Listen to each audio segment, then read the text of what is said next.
It was almost midnight when my phone buzzed on the nightstand. I was half out of it, tangled in the sheets, the AC humming softly in the corner.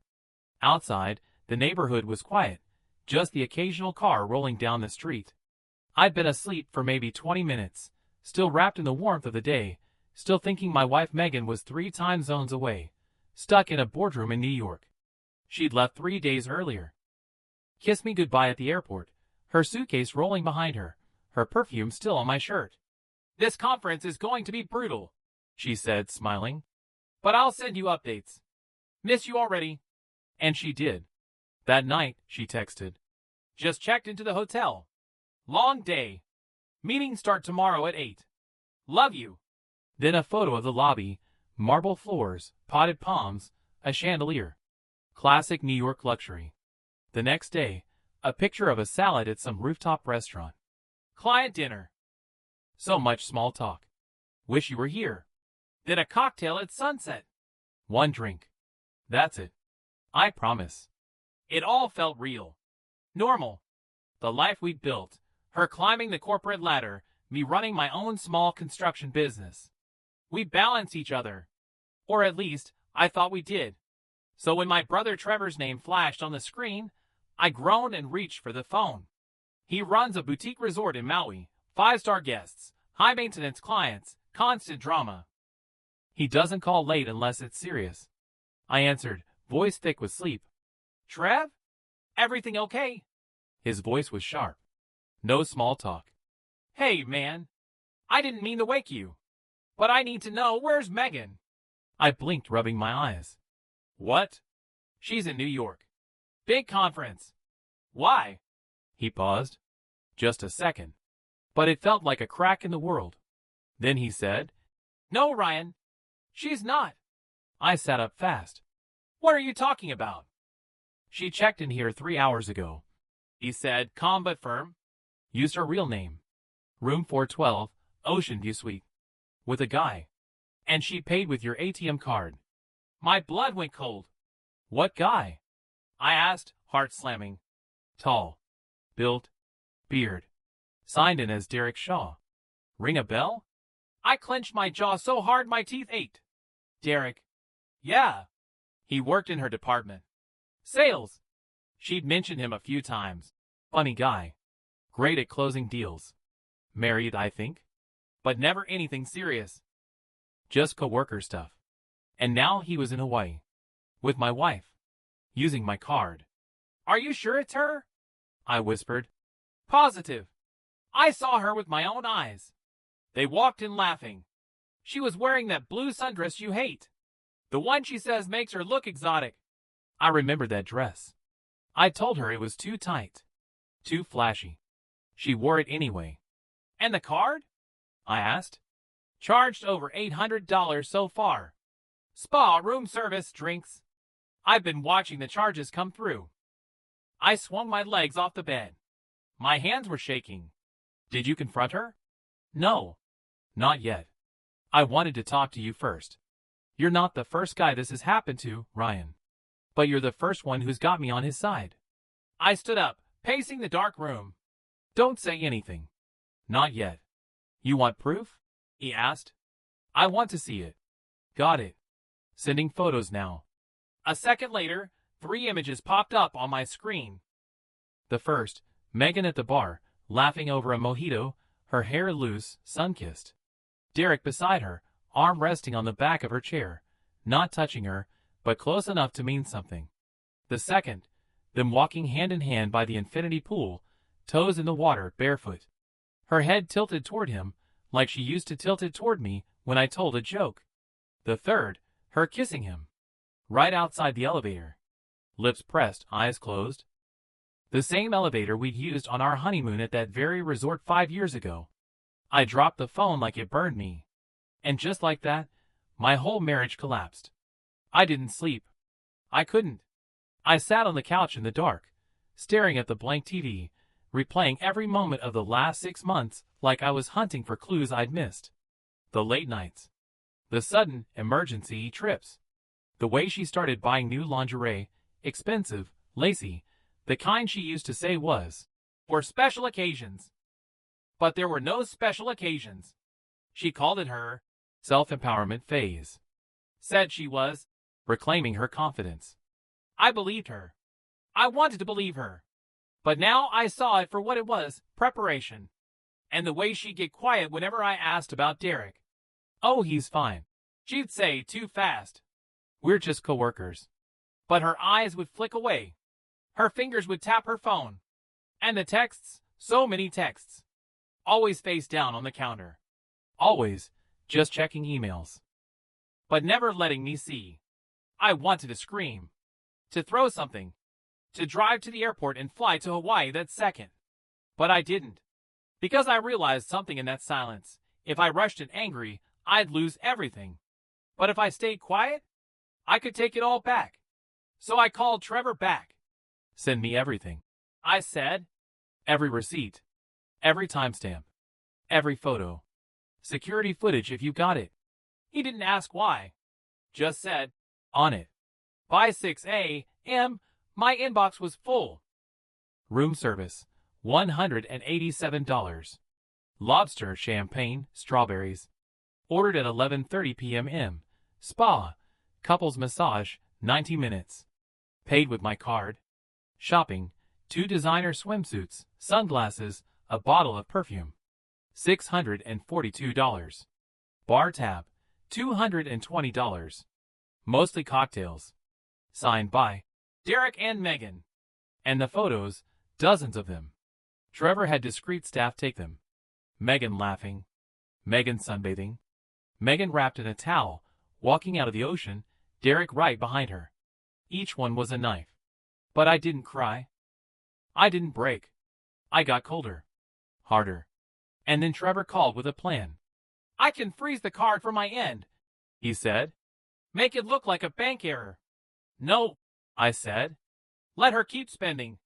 The more she uses it, the more evidence we have. He exhaled. You're really doing this. I'm not doing it for revenge, I said. I'm doing it for closure. Then I added, upgrade their room. What? Move them to the presidential suite. Tell them it's complimentary. A promotion. Trevor was quiet. You want her to feel like a queen before the fall. Exactly, I said. Let her enjoy it. Let her believe it's real. For one more night. He laughed, not because it was funny, but because he knew what was coming. Damn, Ryan. You're serious. I've never been more serious in my life. The next morning, I called the bank. Hi, this is Ryan Cole. I need to freeze my ATM card. The one ending in 9408. Lost or stolen? The rep asked. Stolen, I said. I didn't lie. In every way that mattered, it had been stolen. The second Megan used it to pay for a lover's vacation. The card was deactivated instantly. No more charges. Every transaction from the last 3 days flagged for review. By noon, Trevor texted. She just tried to pay for poolside drinks. Got declined. Waiter looked confused. She laughed it off, said it was a glitch. An hour later. She's at the front desk. Voice raised. Says it must be a mistake. Derek standing back, arms crossed. Not helping. Then, they just found out all cards on the account are frozen. She's freaking out. I could see it all in my head. Megan, sun hat tilted, trying to stay calm. Smiling at the clerk. There's been a mistake. My husband must have reported it lost. And Derek, cool at first, but now uneasy. Realizing he's not on a free trip. He's on my dime, and the bill just came due. That night, she called. I let it ring 3 times before answering. Hey, sweetheart, I said, calm. Ryan! Her voice was tight. Thank God. Something's wrong with the card. Everything's getting declined. You've got to call the bank. Oh, I said, like I was just realizing. That's strange. Weren't you in New York? Silence. What? What are you talking about? You told me you were in New York for the conference. I let it hang. Then I said, oh, and by the way, hi from Trevor. Says you look great in the presidential suite. Shame about the company. Her breath caught. You knew? I know everything, Megan. I know you're in Hawaii. I know you're with Derek. I know you've been using my money to fund your little beach fantasy. She gasped. I didn't, Ryan. It's not what it looks like. I swear. Save it, I said. Just, can you call the bank? My phone's about to die, she said. And Derek's card got declined too. I took a slow breath. Wow. So you're stuck in paradise with your affair partner, and no way to pay for the suite. Her silence said it all. You made your bed, Megan, I said flatly. Now you can sleep in it. Or the lobby. Whatever Derek can afford. But Ryan. I hung up. That night, Trevor sent a photo. Megan, sitting alone on the edge of the fountain, head in her hands. No sun hat. No smile. Phone nearly dead. Derek? Gone. And I didn't feel joy. I felt relief. Because for the first time in months, I wasn't the fool. By morning, Megan had crossed the line from panic to desperation. Trevor called, barely holding back a laugh. She stormed into the front desk like a hurricane. Demanded to know why her suite wasn't comped anymore. Said she was being set up. Threatened to call the police. His receptionist stayed calm. Told her the room had to be paid for today, or she'd be checked out at noon. Did she pay? I asked. Nah. Derek left. What? Walked out at 6 a.m., bag in hand. Didn't say goodbye. Didn't even look at her. Just vanished. Of course he did. Derek wasn't in love. He was in it for the free stay, the attention, the thrill. But when reality hit, no money, no escape, no cover story, he bailed. Now Megan was alone. Broke. Stranded. And I was just getting started. I spent the day erasing her from my life. Removed her name from every bank account. Changed every password, email, cloud, utilities, everything. Filed for divorce with my lawyer. Requested spousal support be denied due to adultery and financial misuse. Notified our accountant. Closed joint lines of credit. Then came the final move. Megan was a small-time influencer, 27K followers, obsessed with image. Her whole brand was perfect wife, power couple, living the dream. So I didn't message her privately. I commented, right under one of her old couple photos. I hope Derek made the trip to Hawaii worth it. I'll be posting the receipt soon. 7 minutes later, she deleted her entire account. Too late. I had it all. Security footage, receipts, timestamps, her own lies in text form. I bundled it into one email. Subject line, everything you built just collapsed.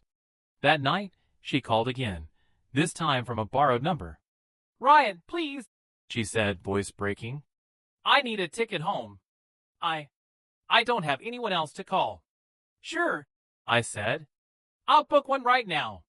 Her voice lifted. Really? Absolutely. I smiled. Middle seat. Red eye. No check bags.